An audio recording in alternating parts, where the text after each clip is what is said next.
Maayong hapon, Mindanao. Adlaw Martes, Agosto 29, tuig 2023. Live gikan sa Brigada TV Studio General Santos. Ihatod namo kaninyo mga nagunang balita gikan sa nagkalain-laing lugar sa Mindanao. Mga balitang gitutukan sa news team. Ako si Brigada Dale Bartalaba ug kini ang Brigada Mindanao.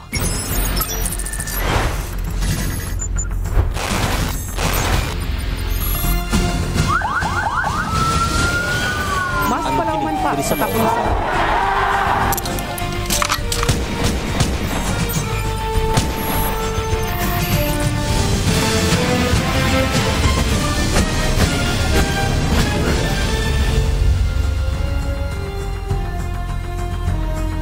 Nagkarambola ang 11 kasakyanan sa Diversion Road, Maa, Davao City, kaganinang udto.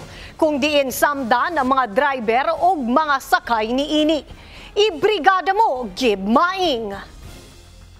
Mukabat sa 11 kasakyanan ang nalambigit sa karambola sa Diversion Road, Maaning Siyudad sa Davao, alas 12 karong udto, Agosto 29, 2023. Sa pagsusi sa Brigada News Team, sa nahitabuan, makita ang usa ka trailer truck nga matud pa na wadan og brake ug padulong kini sa northbound. Hinungdan nga nadaro niini ang gisundan nga pulo kasakyanan. Gilang kuban kini sa tulo ka trailer truck, usa ka dump truck, usa ka wing van, usa ka pick-up ug 5 ka SUV. Sumala pa ni Osman Sarip Ali, driver sa SUV. Naghunong sila ato sa panghitabo tungod sa uot nga traffic ug kalit matud pa dunay mibangga sa likod sa iyang sakyanan. Rason nga nabanggaan sab niya ang isundan niini nga SUV. Ang nangyari sa amin dito, yung malalaking sasakyan nakahinto siya. Kami may nakabangga yung doon sa dulo. Malalaking sasakyan. Nabangga niya. Yung mga kasama yung malalaking sasakyan. Tapos itong pick-up binangga niya ko. O napunguyaw ko. Tapos itong expander na dito na sa ng ano, Hilux. Tapos yung sa akin, yung gulong ng trailer. Natamaan ko sa gulong. Ayun ang nangyari sa sakyan namin. Samtang gidala dayon sa balay tambalanan ang masamaran sa maong insidente. Sa karon padayon pa ang investigasyon sa kapulisan sa natabuan ingon man ang masakop sa City TMO aron dumalaan ang dagan sa trapiko. Kini si Brigada Gib Maing, in the heart of changing lives, Brigada News. Kakulangon sa dokumento ang nag-una nga problema nga giatubang sa duha ka district office sa Commission on Elections Cagayan de Oro sa unang adlaw sa pagduso sa Certificate of Candidacy sa mga buot magpapili sa barangay ug sangguniang kabataan elections kon BSKE 2023. Ibrigada mo, Claudine Pandita. Kakulangon sa dokumento ang naguna nga problema nga giatubang sa duha ka district office sa Commission on Elections Cagayan de Oro sa unang adlaw sa pagduso sa Certificates of Candidacy sa mga buot magpapili sa barangay ug sangguniang kabataan elections karong Oktubre ning tuiga. Gibutiag ni 2nd District Comelec Officer Attorney Ramil Acol nga nakalawat sila og mga dunay kakulangon sa papeles gikan sa ubay-ubay nga mga aspirants, din dunay uban nga napangitaan man hinuon sa paagi aron dili magbalik-balik. Subay nini hugot ang pasidaan ni Attorney Acol ilabi na sa katong hingpit nang nakaduso sa Certificate of Candidacy nga dili mulambigit sa sayong pagpangampanya gumikan kalapasan kini sa Comelec Omnibus Code. Gipahinomdom nini nga dunay gitagana nga panahon sa pagpangampanyang gitakda sa Oktubre 19 hangtod 28 ning tuig 2023. So pag humanilag tayo karon, bawal gid sila magdikit-dikit og mga poster niya kay kaya nga makasuhan sila. Sa motong gawahag nga katong nakita nila nga kalawayon gayon nga nakabayulit nga mga kandidato ug mahimo sila lagi execute o mga kandidato para mapaspas ang atong criminal justice system sa mga election offenses. Gibutiag sa the 1st District Comelec Officer Attorney Joel Dexter nagtalon nga hugot nga gimonitor sa Comelec ang posibleng pag-init sa sitwasyon sa piliay, ilabi na nga dili malikayan nga dunay mga pariyente silingan o managhigala nga posibleng magbangga sa gadaganan nga posisyon. Lagi mga panagbingkil at mga parinte maigsuon yung pudagan sa parehang posisyon o dili mo lain ang gidapigan nga kandidato. No, pero katungod maguna sa atong mga kaigsuonan nga gusto sila mo serbisyo sa barangay o sa SK, so Sa nato mapunan. Amo sa COMELEC, basta kompleto lang, qualified, niya complete ang COC, among dawato ng ilang certificates of candidacy. Una nang gikumpirma ni Cagayan de Oro City Police Office spokesperson Police Lieutenant Colonel Ivan Viñas nga malinawan ang tibuok Cagayan de Oro sa unang adlaw sa COC filing. Gikan sa syudad sa Cagayan de Oro, kini si Claudine Lusak Pandita. In the heart of changing lives, Brigada News. Sikop sa gipahigayong intel-driven police operation ang usa ka 56 anyos nga lalaki sa Purukuan, Barangay New Tangob, Sergio Osmeña, Zamboanga del Norte tungod sa paghupot og illegal nga armas. Ibrigada mo Julius Monding. Nagpahigay ng intel-driven operation ang mapersonay sa Sergio Osmeña PNP lakip ang first CNMPFC pinagi sa search warrant nga loose of firearms sa Purok 1 Barangay New Tangob, Sergio Osmeña, Zamboanga del Norte. Nga may resulta sa pagkasikop ni alias Duro, lalaki 56 anyos, balo usa ka mag-uuma og residente sa Barangay New Tangob, Sergio Osmeña. Ang pagkasikop gihimo pinagi sa gahom sa search warrant nga adunay SW number 2023-13 nga giisyu ni Honorable Cherry Joyce Kunsya Agias, Judge RTC9 Judicial Region Branch 10 Dipolog City nga giisyu ni adtong August 16, 2023 tungod sa paglapa sa Republic Act 10591 Comprehensive Law on Firearms and Ammunition. Nakuha sa posisyon ang usa ka 9mm pistol, 4 ka magazine o adunay mga buhing bala, isa ka silencer, usa ka transparent plastic, 2 ka backpack color itom. Ang dinakpan ana karon sa kustodiya sa Sergio Osmeña MPS uban sa mga piska nga butang alang sa tukmang disposasyon. Gikan sa Dipolog City, kini si Brigada Julius Monding in the heart of changing lives, Brigada News. Samdan ang tulo ka pulis human nga giatake sa Dawla Islamia o BIFF ang kampo sa 142nd RMFB sa lungsod sa Dato Salibo, Maguindanao del Sur. Ibrigada mo Lizelle Banga. Mao kini ang kuhang video sa usa ka residente sa Barangay Pagatin 1, lungsod sa Dato Salibo, Maguindanao del Sur, kun asa madungog ang sunod-sunod nga makusog nga buto sa armas. Mato ni Police Regional Office Bangsamoro Tanamas Region o PRO Bar Regional Director Police Brigadier General Alan Nobleza giatake sa hiniusang puwersa sa Dawla Islamia ug Bangsamoro Islamic Freedom Fighters kon BIFF ang detachment sa 1402nd Regional Mobile Force Battalion sa PRO Bar nga nakabase sa nahisgot ang lugar. Dugang pa sa general, ang naa sa daplin dala ng maong kampo, hinungdan nga daling na atake sa mga teroristang grupo. Gikumpirma sab sa opisyal nga dunay tulo ka mga miyembro sa pulis ang samdan sa maong panghitabo nga gila nga silang Patrolman Abdul Ali Lipuas, Patrolman Alisona Makasendig o Corporal Fernan Andres, parehong mga miyembro sa 1402nd Regional Mobile Force Company, Regional Mobile Force Battalion sa PRO Bar. Gamit sa mga teroristang grupo ang M16 ug M14 rifles. Grupo matod pa ni Commander Yusa Ganoy ang nanghara sa maong detachment. Paspasab nga mibalos og pabuto ang mga kapulisan hinungdan sa pag-atras sa mga terorista. Sa karon mas gipahugtan pa sa RMFB PRO Bar kauban ng 6th Infantry Division ang ilang puwersa human nga nagsugod na usab og pagpangatake ang mga bandidong grupo sa SPMS Box o ang Sharif Agwak Pagatin, Dato Saudi Ampatuan, Mama sa Pano og Sharif Saidona. Gikan dinhi sa Maguindanao del Sur, kini si Brigadang Lizelle Anion Banga in the heart of changing lives sa Brigada News.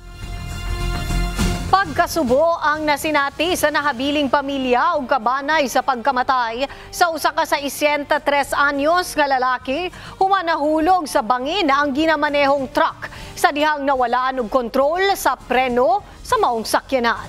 Ibrigada mo Ian Alion. Nagdadalamhati ngayon ang pamilya ng 63 anyos na si Danny Sumera, residente ng Barangay Puloy-Puloy, bayan ng Lebak, makaraang naaksidente ang minamanehong truck noong Biyernes ng hapon. Sa ulat, galing si Sumera sa Barangay Puloy-Puloy papuntang kilometer 19, Barangay Salangsang, nang sumapit ito sa nabanggit na barangay ay nawala ng preno at tuluyang bumulusok sa malalim na bangin. Dahil sa mabatong kalsada at may kalaliman din ang bangin, si Sumera ay naipit mismo sa loob ng sinasakyang truck dahilan ng pahirapang pag-rescue sa kanya at doon na binawian ng buhay. Una po, paakyat po kami ng bundok. Nakasigunda po yung truck namin. And then, nung nasa taas na po kami, wala na pong lakas yung truck namin. Nag-engage po kami ng primera. Tapos, pag-engage po namin ng primera, hindi po pumasok yung primera namin. Nag-neutral pa yung sasakyan. Pagkatapos, umatras po ng mabilis yung sasakyan hanggang sa tumilapon po kami sa bangin dalawa. Ang mga sakay nito ay nagtamo ng gasgas sa kanilang katawan, bunsod ng pagkabulusok sa bangin. Si Somera ay isang part-time teacher sa isang pribadong eskwelahan. Ang pamilya ni Somera ay nagdadalamhati sa sinapit nito, maging ang mga kaibigan, kakilala at kasamahang guro. Sa ngayon, nakaburol na ang bangkay ni Somera sa barangay Puloy-Puloy. Mula dito sa bayan ng Libak, probinsya ng Sultan Kudarat. Ito si Kabrigada Ian Alion in the heart of changing lives, Brigada News.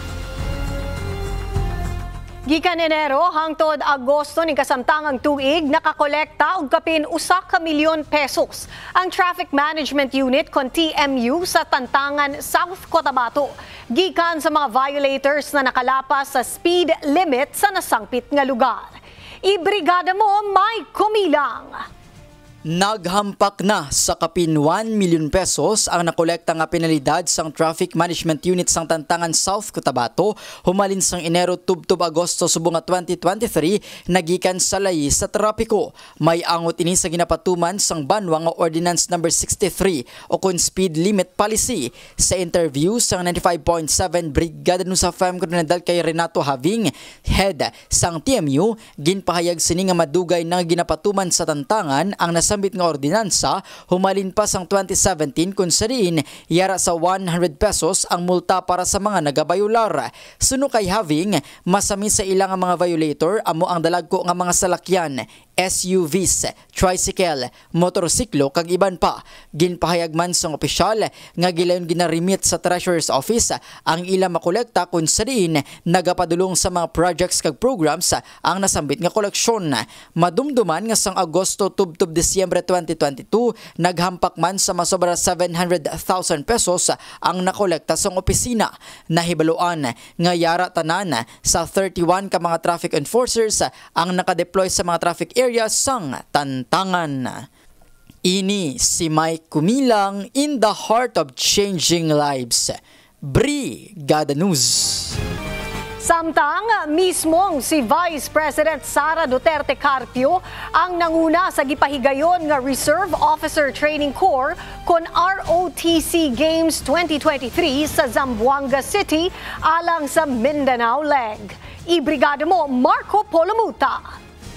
Pinangungunahan ng Vice Presidente ng Pilipinas at ang kalihim ng Department of Education, Inday Sara Duterte, ang kick-off ceremony ng Reserve Officer Training Corps or ROTC Games 2023 Mindanao Leg. Naganap ng linggo ng umaga sa Joaquin Enriquez Memorial Sports Complex sa Barangay Baliwasan dito sa lungsod ng Zamboanga. Ilan sa mga sports events ang sasalihan ng mga kadeting ito, mga athletics army ay ang boxing, arnis, kickboxing, esports, basketball, volleyball, athletics, swimming, shooting at weightlifting. Higit 1,000 na Reserve Officer Training Corps mula sa private higher education institution sa colleges and universities sa Mindanao ang nakikiisa sa qualifying round. Sila mula sa Region 9, 10, 11, 12, Caraga at Bangsamoro Autonomous Region in Muslim Mindanao o BARM Region. At sila magpapaligsahan sa mga laro. Ito ay inorganisa ng Armed Forces of the Philippines, Department of National Defense, Senado at House of Representatives. Dito, hindi lang may papakita ng mga kadete ang kanilang dedikasyon, disiplina at teamworks, physical at mental activities, kundi may sanay na rin sa mga kabataang Pilipino ang value at programa ng ROTC. Ang mga top players mula sa Luzon, Visayas at Mindanao ay aabante naman sa National Championship sa Metro Manila at katatapos lamang sa Iloilo City noong nakaraang linggo at ang susunod ay ang Luzon Leg sa Tagaytay City sa Setyembre 17 hanggang 23. Samantala sa October 8 hanggang October 14 para naman sa National Capital Region at ang National Championship ay gaganapin ngayon Oktubre 22 hanggang 27. Ito si Brigada Marco Polomuta in the heart of changing lives. Brigada News. Giplanuhan na karon sa Technical Working Group sa LGU Coronadal ang mga aktibidad alang sa umaabot nga Kalibungan Festival 2023. Kini aron mapaila-ila dili lang sa rehiyon kundi sa tibuok nasod ang mga gipasigarbong mga katigayunan sa munisipalidad sa North Cotabato. Ibrigada mo, Eva Molina. Nagpahigayon og meeting kaganinang buntag ang mga miyembro sa Kalibungan Technical Working Group o gisgutan ang dagan sa nagkalain-laing aktibidades sa pagsaulog sa ika-109 nga anibersaryo sa probinsya. Ang maong meeting sa Provincial Administrator's Office ang Kidapawan City naghisgot sa mga mahinungdanon pa nga mga event nga ipahigayon sa Kalibungan Festival 2023. Matod ni Provincial Advisory Council Member Amalia J. Datukan, ang Kalibungan dili lang alang sa ordinaryong panagtigom, kundili pamaagi usab kini aron mapaila-ila dili lang sa reyon kundili sa tibok nasod ang mga gipasigarbong mga produkto sa lalawigan. Giuyunan usab kini ni PAC member Rene Villarico ug matod pa ang selebrasyon sa Kalibungan wala lang nakatutok sa kasadya kundili makatabang sa mga lokal nga panggamhanan nga mailhan ang ilang tourist destination ug mga nag-unang produkto. Pamaagi usab kini aron nga maabli ang mga gagmay og lokal nga negosyo og maka-income ang mga mag-uma pinaagi sa ilang dekalidad nga mga produkto. Ang tema sa 109 founding anniversary sa Cotabato Province, mao ang serbisyong tapat at makatao, panalo ang bawat Cotabateño. Report gikan sa Amas, Kidapawan City. Ako si Brigada Eva Buhayan Molina, in the heart of changing lives. Brigada News. Isip pagpangandam sa Sangguniang Kabataan ug Barangay Election. Gimugna sa usap ka probinsya o upat ka probinsya sa Caraga Region ang Joint Peace and Security Coordination Center. Ibrigada mo, Christiana Cabanyas. Mabulokong gipahigayon ang pagmugna og Joint Peace and Security Coordinating Center sa kadayang probinsya nga nahisakupan sa 901st Infantry Brigade 9th ID Philippine Army sa pagpanguna sa buhatan sa Commission on Election sa Region 13 alang kini sa pagpangandam sa barangay og Sangguniang Kabataan Election 2023 sa umalabot nga Oktubre 30 niining tuiga. Ang maong kalihukan ang unang gilusad sa probinsya sa Surigao del Sur niadtong Agosto 7 nga gisundan sa Agusan del Norte niadtong Agosto 8, Dinagat Island niadtong Agosto 9 ug sa probinsya sa Surigao del Norte niadtong Agosto 10. Ang sublimatod pa nga paghatag og kinabuhi sa gikabutyag nga programa sa kadayang probinsya nga sakop sa 901st Brigade. Pagsiguro nga mamahimong matinud-anon, mapaayo og malinawon ang umalabot nga barangay og Sangguniang Kabataan Election. Ang gikabutyag nga okasyon gitambungan sa mga provincial election supervisor, municipal election officers, opisyalis sa mga kasundaluhan ug mga kapulisan gikan sa kadayang probinsya ug munisipyo ug uban pang ahensyas gobyerno nga nagahatag og suporta ngadto na sa buhatan sa COMELEC. Ang gikabutyag nga kalihukan ang gikabutyag ni Brigadier General George Banson, ang commander sa 901st Brigade, nga ang kasundaluhan kauban ang mga batalyon nga nahisakupan andam na matod pa sa umalabot nga eleksyon. Kini si Brigada Christian Talimudaw Cabanyas, in the heart of changing lives. Brigada News. Padayon gihapon ang Brigada Foundation Incorporated sa pagdawat og hinabang alang adto sa mga kabrigada nato nga nanginahanglan og hinabang. Mamahimo kamong magpadala og cash donation sa Kabrigada Foundation Incorporated Security Bank Account Number 000378-40172. Ug alang sa in-kind donation, sipadala kini sa Brigada Complex nga nahimutang sa NLSA Road, Barangay San Isidro, General Santos City. Sa mga gustong mahimong Brigada Volunteer, pwedeng mudangop sa estasyon ug magpalista. Mao kana ang naglangkob nga balita sulod sa 30 minutos nga nakalap sa atong mga kabrigada gikan sa nagkandaiyang lugar sa Mindanao. Mga balitang 24 oras nga gironda sa atong mga kabrigada. Sa makausap pa, ako si Dil Bartalaba, in the heart of changing lives. Ug kini ang Brigada Mindanao.